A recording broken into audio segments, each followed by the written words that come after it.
Hello, folks. I'm here with a very special guest today.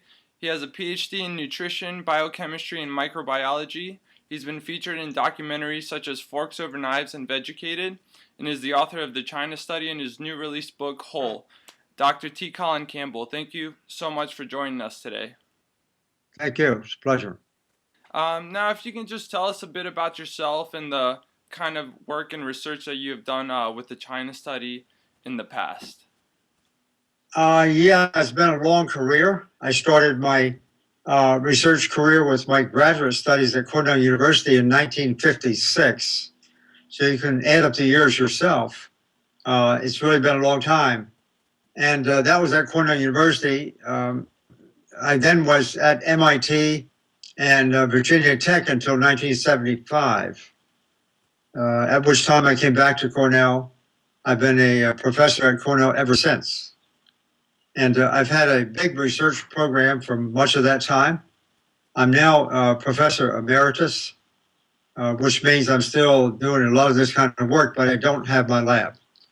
And it's during the recent years, since 2005, that when I wrote the book with my son, my younger son, who now himself is a physician, we wrote the book, The China Study. And in that book, I attempted to summarize the really large amount of research that we have been doing for a long time. First, most of it was experimental animal research and theoretical research in the laboratory until about 1980. And then in 1981, we started with doing the big project in China. And that work was intended to see if, in fact, in the human population, the results that we might get, whether that would coincide with what we've been learning in the laboratory or not. And so the China project, a human-based study, was an observational study. And what I was interested in doing was simply to see if there was agreement between what we saw there and what I had come to believe from our experimental animal research. And the result of that was that, yes, there was very impressive agreement. So the book itself, The China Study, is actually a summary of much of the early research, some obviously research of many others, together with one chapter on the China project itself. It's a little bit unfortunate that the title was The China Study. That was something our publisher insisted on as a title, because he wanted to make sure that he had a chance to sell enough books, to be honest about it. I did not want that title, but he insisted on it because he said he thought the book and the idea might not sell. And he thought if he got maybe 8,000 to 10,000 books sold, he one time said 15,000, if he could get that many, he'd be more than happy. Well, now it's sold more than 1 million. Yeah. And has actually made his company. So the book has actually turned out to be really pretty incredibly successful. And still today, now going on 9 years later, it is selling as well as it did in the beginning at a very high level. And of course, now we have a follow-up book that I wrote that already reached the New York Times bestseller list as well. And so the combination of the two books is an attempt for me to describe what I thought I had come to know ever since I started my research, almost, more than 55 years ago. And what I knew in the beginning was kind of superficial, but it was very traditional, what everybody thought they knew. And that was consuming a diet that is typical American diet, one that's high in animal-based foods and usually high in fat and salt and sugar. That's what I thought was the best there was, to be honest about it. But then through the years, I come to know, through our research, that was wrong. That was really wrong. And that the best diet is one where it's basically a whole foods, plant-based diet without adding back a lot of salt, sugar, and fat. And it turns out, my evidence that we got over the years was very provocative for me. We made a lot of observations in those times, this is 30 to 40 years ago, that were not generally accepted. I call them heresies, actually. And it was then only after seeing a succession of these so-called unusual findings that I realized that this was a whole different worldview from the research perspective. Yeah. And we explored that question in many different ways. So now I'm really quite confident of what this can do. And when I say what it can do, I'm talking about effects that are beyond it's beyond the ken, it's beyond the awareness of most people. I'm not talking about a vegan diet. I'm not talking about a vegetarian diet. Those two words, although those two practices sort of trend in the direction I'm talking about, both of those practices are insufficient. About 90% of vegetarians are still consuming dairy and oftentimes other animal foods.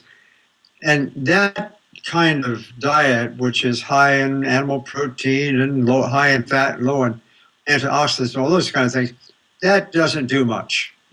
It's not that much different from, let's say, a traditional American diet. A little bit better, maybe, yes, you could argue, but not that much different.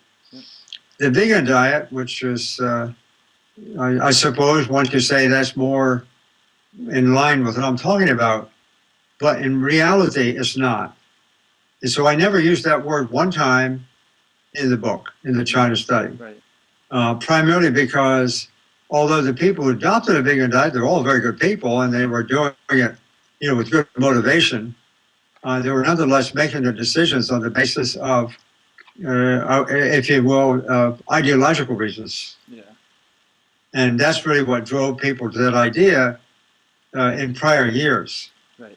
That's not what motivated me. I had no intention, zero, when I started my career going in that direction.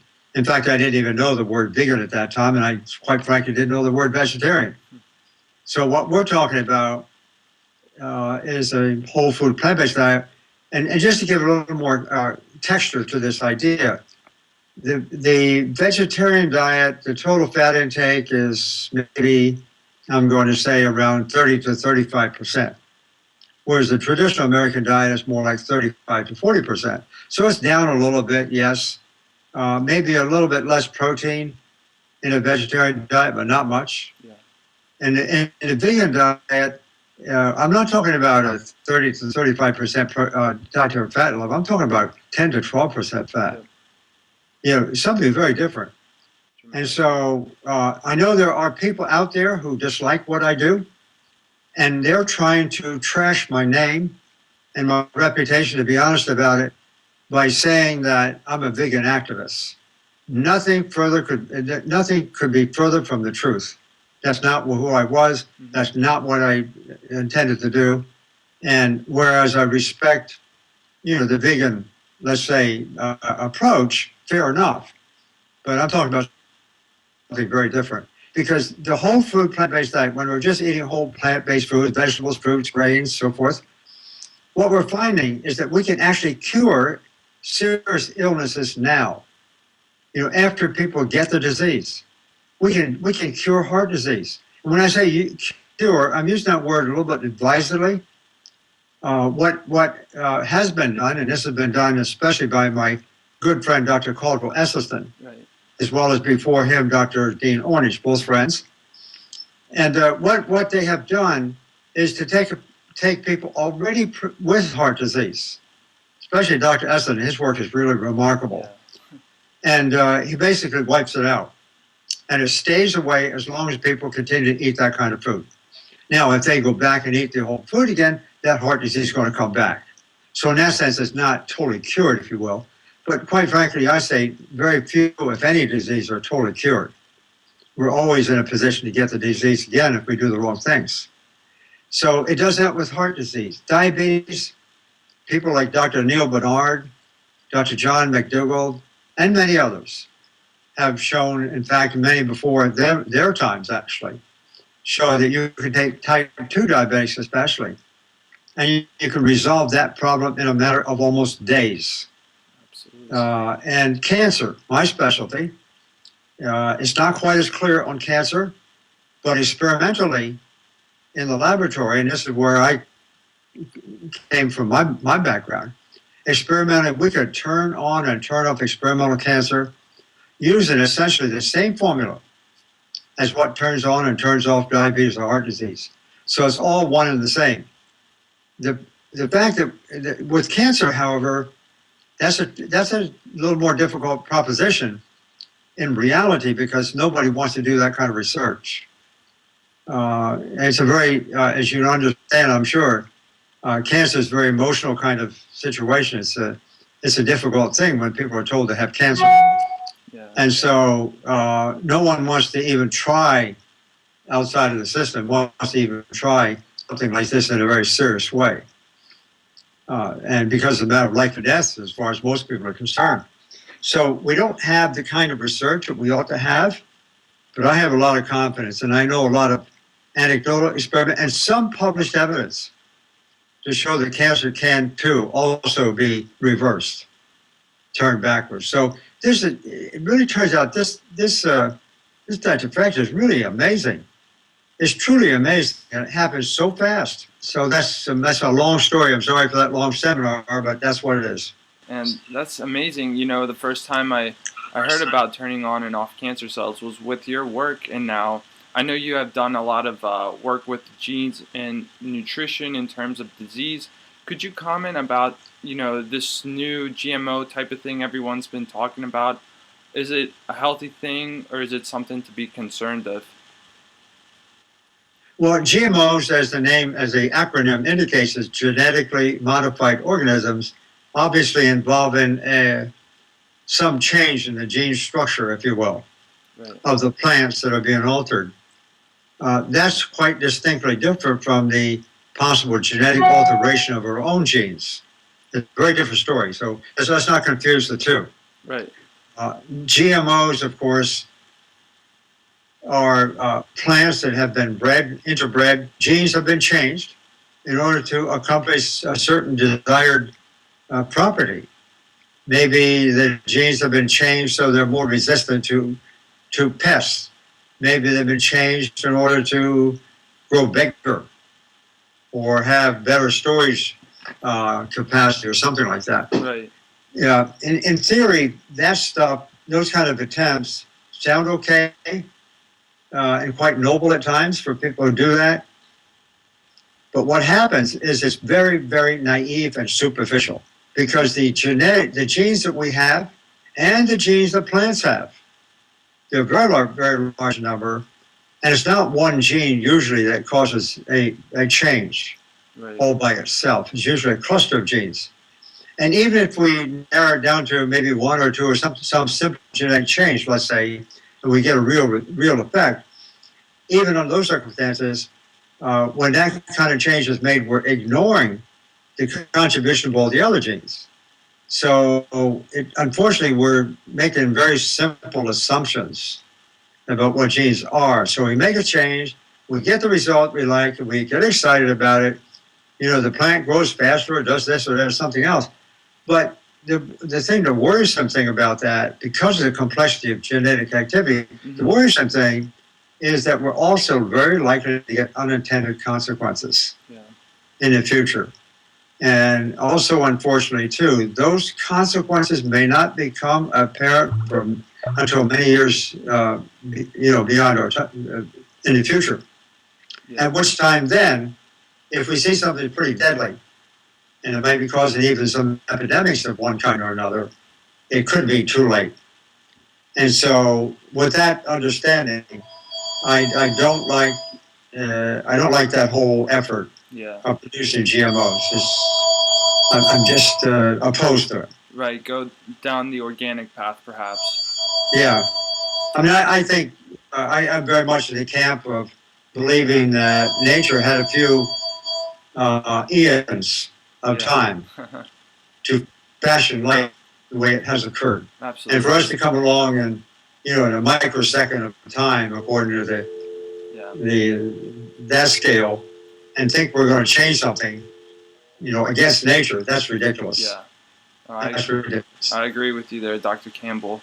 Now, just to kind of get back to with your work, when looking at animal and plant-based nutrients, like say perhaps protein, omega-3s, calcium, vitamin A, etc., are some superior than the others? Because I'm a dietetic student, and oftentimes they'll say, well, you should go for an animal-based iron source or something like that. So are plant nutrients superior to animal nutrients or vice versa?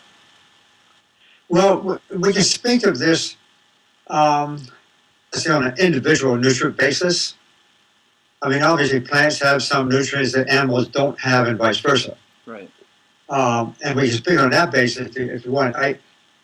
Rather, however, I would like to speak of the differences in nutrients between animal and plant-based foods, in from the broader perspective.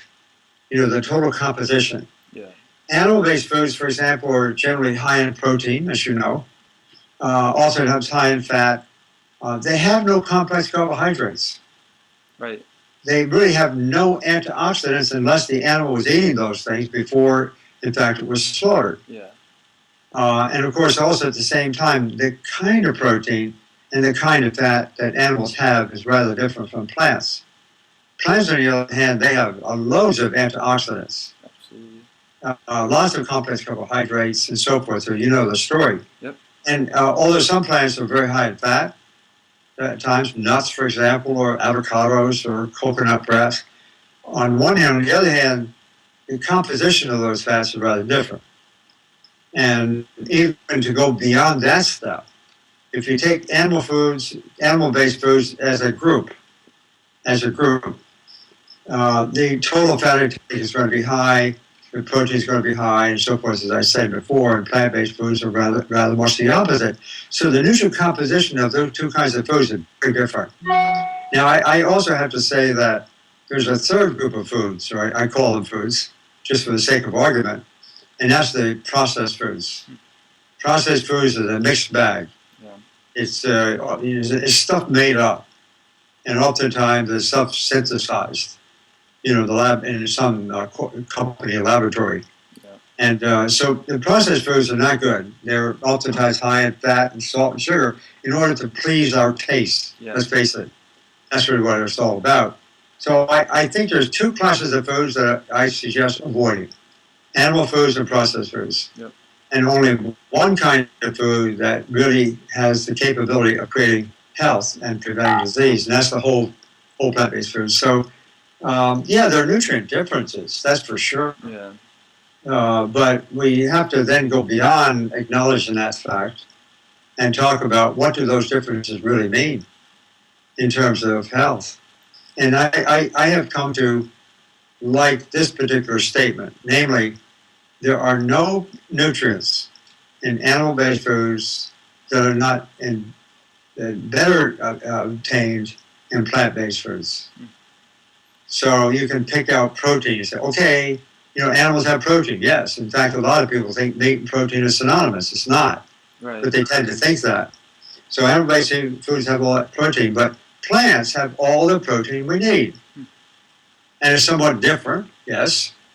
Animal-based foods are animal-based proteins are the kind that actually promote body growth at a faster rate than do plant-based protein. And that's an old story, and that's really what gave rise to the idea that animal protein is high quality. Right. It was only high quality because it was able to stimulate faster rate of growth of, let's say, farm animals. Yeah. This is what the farmer wanted, so they called it high quality. All of these differences exist, and it's hard to put your finger on any one of them. Yeah. At the exclusion of the other as being more or less important. Right. How were the DRIs and RDAs first created? And should ours on a plant-based diet be any different? Since we are talking about different qualities of the nutrients versus animal-based and plant-based, should our intake of those nutrients be any different as opposed to a regular standard American diet? That's a very good question, by the way. And it requires some understanding of the history, of RDAs. And so I have to go back and tell you that in 1943, 42, 43 period, that's when the first RDAs were published. Generally at that time, in order to come up with some recommendations for the American soldier, to be healthy, while they're in the service. And so scientists got together at that time and they determined for individual nutrients how much was needed. Okay?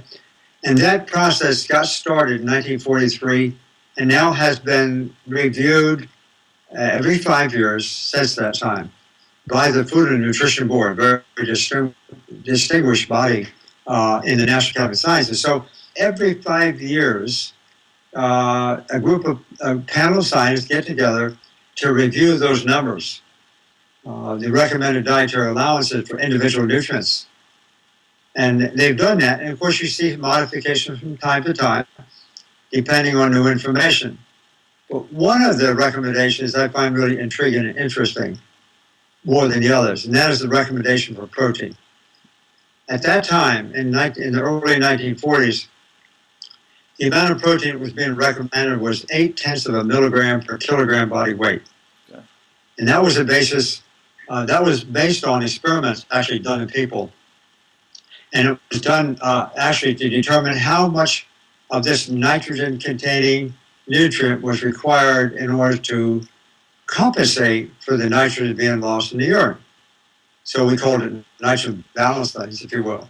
And at that time, the studies indicated that the amount of protein that people needed, let's say the adult male, the amount they needed was more in the neighborhood of about 0.4 to 0.5 grams per kilogram, right. Which was really quite low. We're now talking down about maybe in the neighborhood of 4 to 5 to 6% of total calories. Yeah, something like that. It was very low. But it was an experiment. And so, as all good experimentalists will do, the mean that you get in that and the standard deviation of that number, that standard deviation allows us to know how much variance might be present in the larger population. So what they did, they took that mean, somewhere around 5-6% of total calories, they took that mean and added 2 standard deviations to that. Okay. And made a couple other adjustments. And they finally arrived at a point that was 0.8 of a gram per kilogram, which is around 9-10% protein. Right. Okay? Yep. What that says statistically, I'm sure that you're aware, when you add 2 standard deviations like that, in theory, then we're covering the protein needs, let's say, of about 98% of the total population. Yep. And that's what it's all about.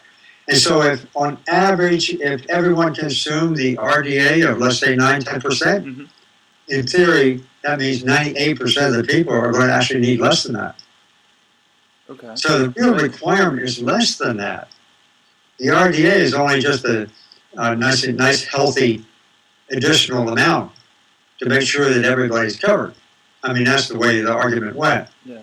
Now, unfortunately, since that time, a lot of people think the RDA is the minimum amount we should be required. Nothing could be further from the truth.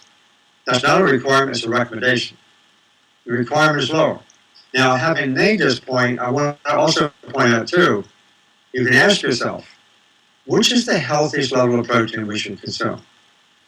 We've done those kind of experiments in the laboratory. Others have done them, not necessarily for the same purpose. But it turns out that in our hands, in experimental cancer, for example, up to, let's say, around 9-10% protein, in the case of the experimental rat, up to about 9-10% of total protein, they do not get cancer, even though they've been exposed to a heavy dose of carcinogen. They only get cancer when that level is exceeded. You're going above 10%.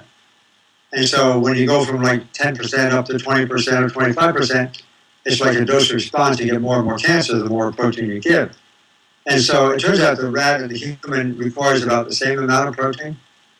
So this applies to humans. And so then you go back and you say to yourself, or at least I say to myself, okay, 8 or 9% protein, we need protein, obviously. 8 or 9% protein is ideal. We're still in a very good way. We're getting all the protein we need. We're not consuming in excess, so we don't have to worry about increasing our cholesterol levels or increasing, the hormone that stimulates cancer production, so forth and so on. So we ask ourselves, 8 to 10% protein, that's just about where I want to be. Yeah. Well, it turns out that a whole food plant-based diet, that's what it has. Yep. That's what it has. And see, now we're arriving at a point in our argument that comes after, long after, the original research was done on how much protein do we need. When they set that at 8 tenths of a gram per kilogram earlier in the 40s and 50s and 60s and 70s, they had no knowledge of how that might have to relate to cancer or these diseases. They were doing it in what I call a very reductionist way. One nutrient at a time kind of thing and see what it was. And it has stood the test of time. So now I think we're on really good solid ground to say that the amount of protein we need is what's present in plants. Plants have all the protein we need. But what have we done as a society? I mean, really about 90% of us, 95% of us are using some kind of animal food. And so that's how we get the average protein intake up to around 17%, double what we need. Yep. It's double what we need, and about 70 to 75% of that protein is animal-based. And so, of course, we're asking for trouble.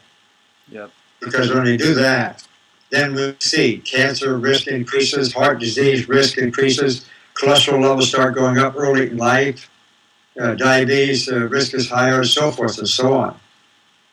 Absolutely. Not just because of the protein, and not just because of the animal-based food, but also because of many other nutrients that actually get displaced.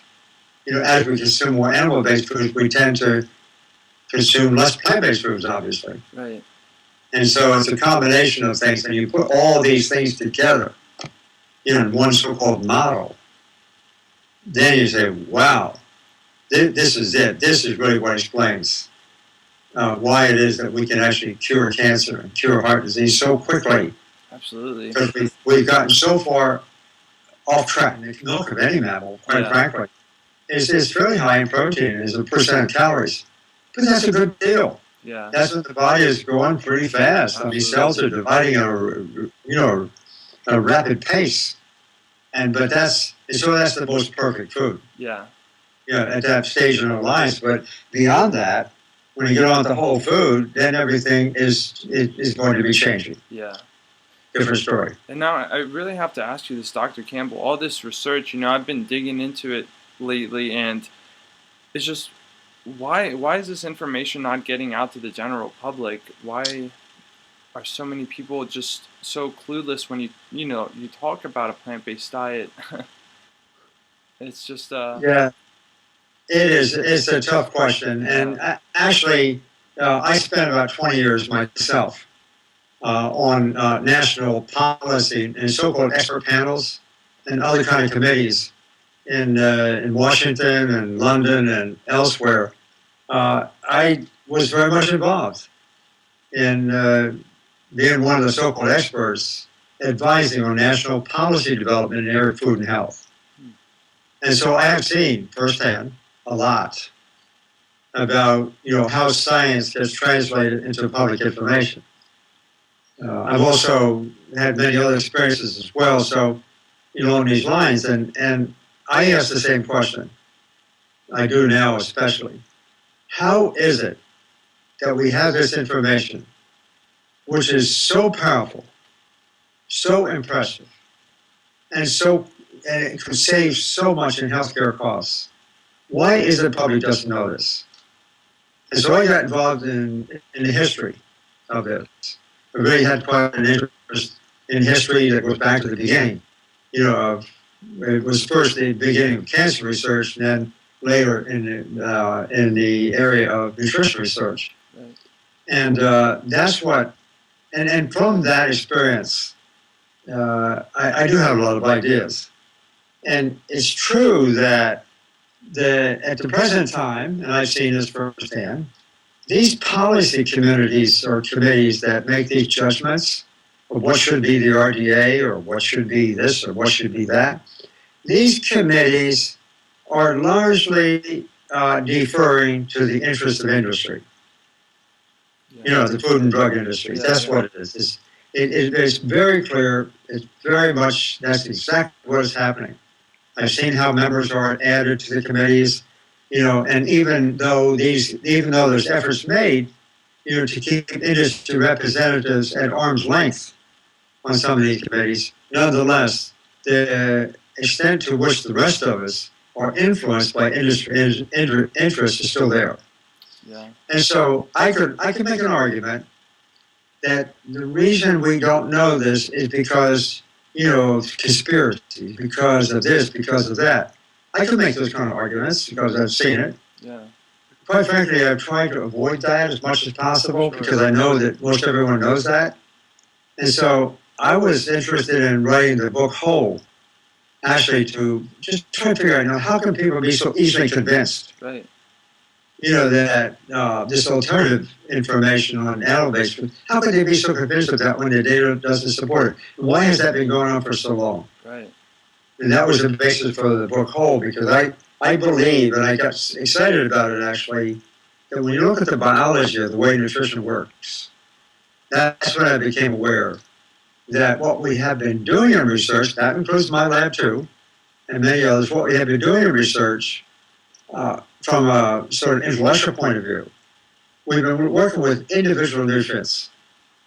Yeah. And we let that information get, if you will, sort of transferred into a marketable product. Sure. And we have, for example, a multi-billion-dollar nutrient supplement industry that people really think, is nutrition. It's not. Not at all. It's a pharmacology industry. Or we tend to adopt the medical industry we have. The medical industry is premised on the assumption that maybe, when we get diseases, we'll find some kind of chemical, we usually call it a drug. Yeah. We'll find a drug that actually can treat the problem. And so it's all this very reductionist research that we do. And it's reductionist research that sells in the marketplace. In fact, that's where the incentive really begins, is in the marketplace. And I come back and I sort of look at what nutrition really is in a biological sense from my own work as well as the work of others. And that's not nutrition. Nutrition is the power of nutrition, the impressive ability of these foods to do their thing. That ability is attributed to a really remarkable holistic effect of almost countless nutrients working together. Absolutely. Yeah, and the combination of nutrients are best obtained when we're eating whole plant-based foods. It's that simple. So to go back to your question, why haven't we heard this before? I mean, in the last half century or even more than that, we have been prisoners. We have been prisoners of the corporate sector. And quite frankly, those people involved in that, oftentimes very good people, not knowing any better. Some people are a little more mischievous. But the bottom line for that entire enterprise is to make money. That's our system. Yeah. That's our system. And I kind of, quite frankly, back off from my more severe criticism of industry that otherwise I could make. I try to, I finally end up, sometimes I think that doesn't get us very far. We can scream and yell and tell about all these horrible things that's happening, and much of it is true. But at the same time, I would like to know what is the larger context within which we live to allow all of us as consumers, as well as marketeers. Yeah. Why do we think and sync on this thing?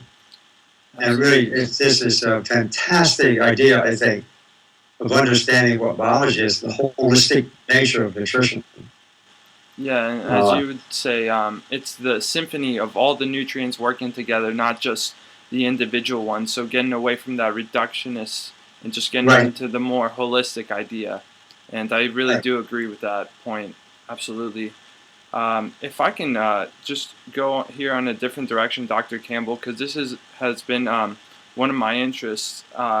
And I just wanted to get your thoughts on a raw food diet, especially one that is high in fruits as the calorie source. What is your opinion on that? Yeah, I mean, I guess I got sort of two answers in a sense. Sure. I think the best food is the food that actually you take from the ground, Mm-hmm. in that form. And because that kind of food, the raw food, Mm-hmm. is going to be the kind of food that has all the right combination and the right amounts, more or less. Right. The right kind of nutrients. I mean, there's some that's not quite true because nutrients of some plants of these days may not necessarily have as good a nutrient composition as what they may have had in the past. So Right. I want to temper that comment a little bit, but nonetheless, the whole plants, that nature grows, Yeah. that's the best form in the raw food form. So what do? Most people end up cooking some of that. Most people will treat it in various ways. Most people take pieces out, Mm-hmm. of those plants, maybe put it back together and all that kind of stuff Right. into processed foods. So I think the best idea theoretically is raw foods. Okay. Yeah. On the other hand, if I ask myself, and some of this research has been done, it's virtually impossible to get good health data on people who, let's say, have been 100% raw food Mm-hmm. compared to people who have much less raw food. We haven't done that kind of research. Yeah. It's very difficult, because especially it's difficult in the sense that not only do we not have a good control of how much people are using of each kind of food, Right. but the real effects that might occur are going to be those kind of things in the future. And that's going to take years. Yeah.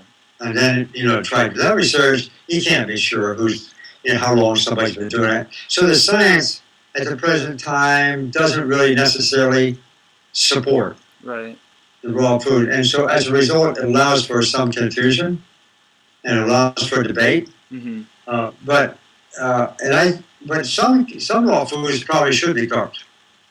They may have some toxic materials in them. So Sure.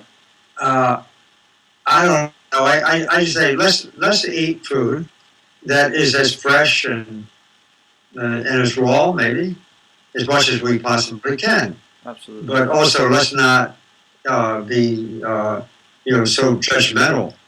For example, to say that eating some cooked food is a bad idea. Sure. We don't know that. Yeah.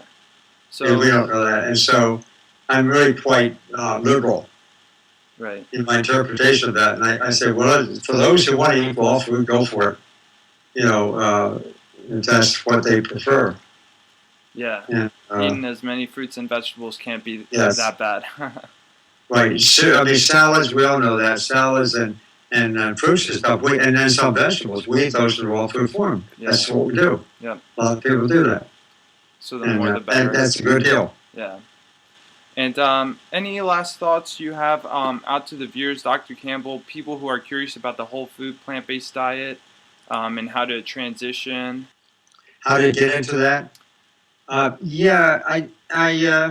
Some people do it overnight. They become really convinced, okay, I do it, I'm all in. And some people do it that way. Other people do it much more slowly. In my own family, we were one of the slow learners, primarily because it all came from my own research. Starting back, actually, we started making changes about 1980. And my wife was a very good cook. So she started changing, to some extent, the recipes that she was using. And, we kind of got into more salads and more this and more that. Gradually dropped off red meat. Then we dropped off other kinds of meat. Mm-hmm. I mean, it took us about 10 years. Right. Before we had a full transition, more or less. And, I mean, we just did it because I became more and more impressed with the information we got. Right. That was the main reason. This day and time, I think when people ask me this question, should I do 100% or is 95% okay or 90%? Mm-hmm. Well, what I usually say is we don't have the scientific evidence to say that 100% plant-based is better than 95%. Mm-hmm. In general, we don't have that kind of evidence. And in fact, I know, of course, a lot of people can get away with consuming maybe only 20 or 30 or 40% vegetables and fruits. And that's an individual thing. Mm-hmm. But here's the main point I think we need to remember. And that is, I like to say 100%. Right. Because I think the science we have would suggest that it ought to at least be 95%. Mm-hmm. I can't make a big case for 100%, except for people who are somewhat sick. Mm-hmm. Maybe there. But in any case, I say, okay, let's agree that surely we ought to go to 95%, right? Right. Then I'm going to say, go 100%. Why do you keep avoiding that last 5 or 10%? Because what happens is that as we change our diet like that, our taste preferences change. Yeah. That's a very important point. Most people don't know this. But we are addicted as a society to high fat intake and high sugar intake. It actually is a physiological addiction. It goes on. And so what we want to do, and if we want to make a change, let's go the whole way. Let's let our bodies make that change. Because after we become accustomed to these new tastes, then we actually prefer them. We don't want to go back. It's that simple. It's sort of like being addicted to caffeine or Coke or something like that. I mean, it's going to take a while to get off of it. Right. We all know that. And so it's the same with fat. And sure, it's going to take some, but we have pretty good science on that.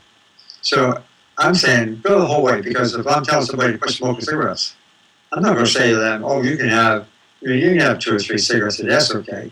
I'm not going to say that, Yeah. because we all know that when people do that, they still retain the habit. Right. And the addiction, and they won't go further. So I say, let's go 100%, and then you really begin to enjoy the whole thing. Right, and I think that's a really good analogy there with the smoking or even alcoholism. You know, Right. you wouldn't let an alcoholic have just a little bit, because we all know that's a problem right there. That's right. It sure is. And now, how can people find out more about you and the kind of work and research that you have done? Do you have a website people can find you at? Yes, we have a very exciting website, I should say. It's been in my name.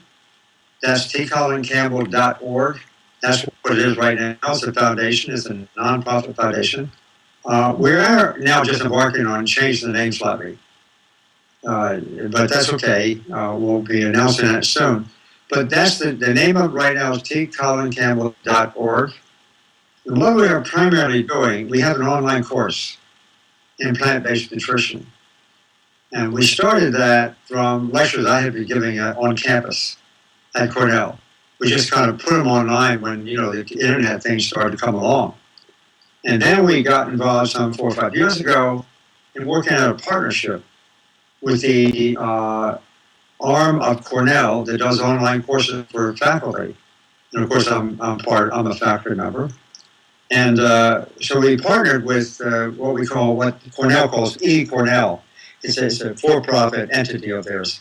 So we partnered with them. And Cornell's online program is judged to be one of the top 10 in the country. It's a good program. They've had a lot of experience. And they're now offering more than 200 course programs, ours being one. We are number 1 out of the 200. Wow. It's really amazing. And we also have been authorized to offer 30 Category 1 or Class 1 continuing medical education credits for doctors. Yeah. So about a third, and then also equivalent professional units for other health professionals. So about a third of our students now are health professionals, especially doctors. And what a course means, what it means is that we have 3 courses that make up our program. Each course is, as soon as we get a virtual audience signed up of about 30 people, then we assign a professional instructor to that group. And so that group together will go through over the next couple of weeks, more or less on time. It's through the internet, of course. Mm-hmm. What they do is they go through attending the lectures. They have to listen to the lectures. Most of them are mine, not all.